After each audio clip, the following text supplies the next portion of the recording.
বাংলাদেশের সামুদ্রিক ইতিহাসে ধীরে ধীরে একটি নীরব কিন্তু অত্যন্ত গুরুত্বপূর্ণ পরিবর্তন ঘটছে। বহু বছর ধরে দেশের নৌ প্রতিরক্ষা ব্যবস্থায় যুদ্ধজাহাজ বিদেশ থেকে সংগ্রহ করার ওপরই নির্ভর করতে হয়েছে। কিন্তু সময়ের সাথে সাথে একটি নতুন ধারণা সামনে এসেছে। বাংলাদেশ কি নিজেই আধুনিক যুদ্ধজাহাজ তৈরি করতে পারবে? এই প্রশ্নের উত্তর এখন ধীরে ধীরে বাস্তব রূপ নিচ্ছে। বাংলাদেশ নৌবাহিনীর দীর্ঘমেয়াদী আধুনিকায়ন পরিকল্পনা ফোর্সেস গোল 2030-র অধীনে একটি গুরুত্বপূর্ণ প্রকল্প সামনে এসেছে। এই পরিকল্পনার লক্ষ্য শুধু নতুন অস্ত্র বা জাহাজ সংগ্রহ করা নয়, বরং দেশের ভেতরেই সামরিক প্রযুক্তি ও শিল্প ভিত্তি তৈরি করা। আর সেই লক্ষ্য বাস্তবায়নের পথেই আলোচনা হচ্ছে অত্যাধুনিক মাল্টিরোল গাইডেড মিসাইল ফ্রিগেট নির্মাণের পরিকল্পনা। এই পরিকল্পনা বাস্তবায়নের কেন্দ্রবিন্দুতে রয়েছে বাংলাদেশ নেভি এবং দেশের অন্যতম বৃহৎ জাহাজ নির্মাণ অবকাঠামো চিটাগং ড্রাই ডক লিমিটেড। চট্টগ্রামের এই স্থাপনাটি দীর্ঘদিন ধরে নৌবাহিনীর জাহাজ মেরামত ও রক্ষণাবেক্ষণের কাজ করে আসছে। তবে নতুন পরিকল্পনা অনুযায়ী এটি ধীরে ধীরে যুদ্ধজাহাজ নির্মাণের একটি গুরুত্বপূর্ণ শিল্প কেন্দ্রে পরিণত হতে পারে। পরিকল্পনা অনুযায়ী মোট 6টি আধুনিক ফ্রিগেট নির্মাণের কথা ভাবা হচ্ছে।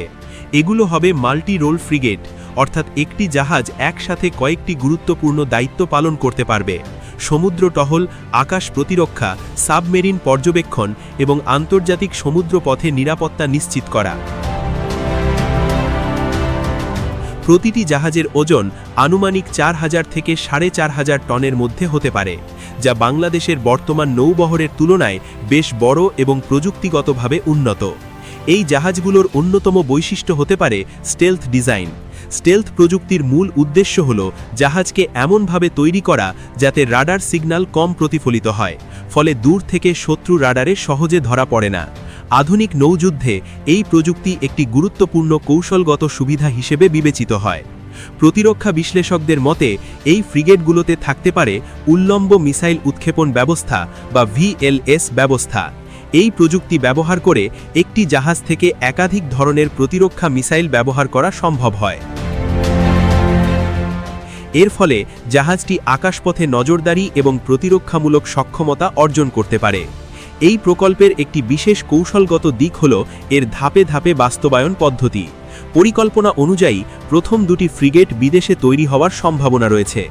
এর মাধ্যমে বাংলাদেশের নৌ প্রকৌশলীরা জাহাজের ডিজাইন, প্রযুক্তি এবং অপারেশনাল কাঠামো সম্পর্কে বাস্তব অভিজ্ঞতা অর্জনের সুযোগ পাবেন। পরবর্তী ধাপে আরও দুটি জাহাজ বাংলাদেশেই তৈরি হতে পারে, তবে বিদেশি বিশেষজ্ঞদের প্রযুক্তিগত সহায়তায়। এই পর্যায়ে স্থানীয় প্রকৌশলী ও কারিগরি কর্মীরা যুদ্ধজাহাজ নির্মাণের বিভিন্ন জটিল প্রক্রিয়া হাতে কলমে শিখবেন। সবশেষে পরিকল্পনা রয়েছে যে শেষ দুটি ফ্রিগেট সম্পূর্ণভাবে দেশের ভেতরেই নির্মাণ করা হবে, অর্থাৎ বাংলাদেশের প্রকৌশলী, প্রযুক্তিবিদ ও শিল্প অবকাঠামো এই পর্যায়ে পূর্ণ দক্ষতা অর্জন করবে। প্রতিরক্ষা বিশ্লেষকদের ভাষায় এটিকে বলা হয় টেকনোলজি ট্রান্সফার মডেল, যা অনেক দেশ সামরিক শিল্প উন্নয়নের ক্ষেত্রে ব্যবহার করে থাকে। এই প্রকল্পে সম্ভাব্য প্রযুক্তিগত সহযোগিতা নিয়ে কয়েকটি দেশের নামও আলোচনা হয়েছে। ইউরোপ ও এশিয়ার কিছু উন্নত জাহাজ নির্মাতা দেশ এ ধরনের প্রকল্পে আগ্রহ দেখিয়েছে বলে বিভিন্ন প্রতিরক্ষা বিশ্লেষণ প্রতিবেদনে উল্লেখ রয়েছে। যদিও চূড়ান্ত সিদ্ধান্ত নির্ভর করবে প্রযুক্তি, ব্যয় এবং দীর্ঘমেয়াদী সহযোগিতার ওপর। বাংলাদেশের জন্য এই প্রকল্পের গুরুত্ব শুধু প্রতিরক্ষার ক্ষেত্রেই সীমাবদ্ধ নয়। বঙ্গোপসাগর বর্তমানে দক্ষিণ এশিয়ার অন্যতম গুরুত্বপূর্ণ অর্থনৈতিক অঞ্চল হিসেবে বিবেচিত হচ্ছে। এখানে রয়েছে সমুদ্রপথে আন্তর্জাতিক বাণিজ্য, জ্বালানি অনুসন্ধান এবং সামুদ্রিক সম্পদের সম্ভাবনা।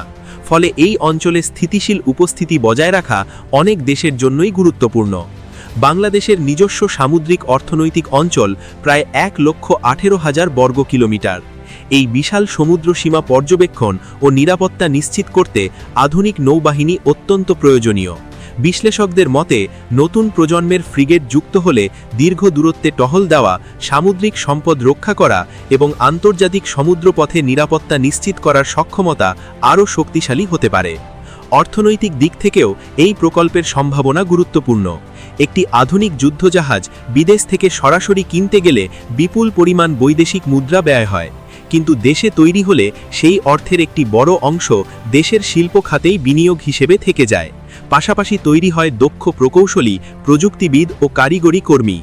এছাড়া প্রতিরক্ষা শিল্পের বিকাশ ভবিষ্যতের নতুন সম্ভাবনার দ্বারও খুলে দিতে পারে। বিশ্বের অনেক দেশ এখন নিজেদের জাহাজ নির্মাণ শিল্পকে বাণিজ্যিক ক্ষেত্রেও ব্যবহার করছে। ফলে ভবিষ্যতে প্রযুক্তিগত সক্ষমতা অর্জন করলে বাংলাদেশও আন্তর্জাতিক জাহাজ নির্মাণ বাজারে অংশ নেওয়ার সুযোগ পেতে পারে বলে বিশেষজ্ঞরা মনে করেন। সবকিছু মিলিয়ে বলা যায়, এই প্রকল্পটি শুধু একটি যুদ্ধজাহাজ নির্মাণ উদ্যোগ নয়, এটি একটি দীর্ঘমেয়াদী শিল্প ও প্রযুক্তি উন্নয়ন পরিকল্পনার অংশ। ধাপে ধাপে বাস্তবায়িত হলে এটি বাংলাদেশের সামুদ্রিক সক্ষমতা, শিল্প অবকাঠামো এবং প্রযুক্তিগত আত্মনির্ভরতার পথে একটি গুরুত্বপূর্ণ অধ্যায় হতে পারে।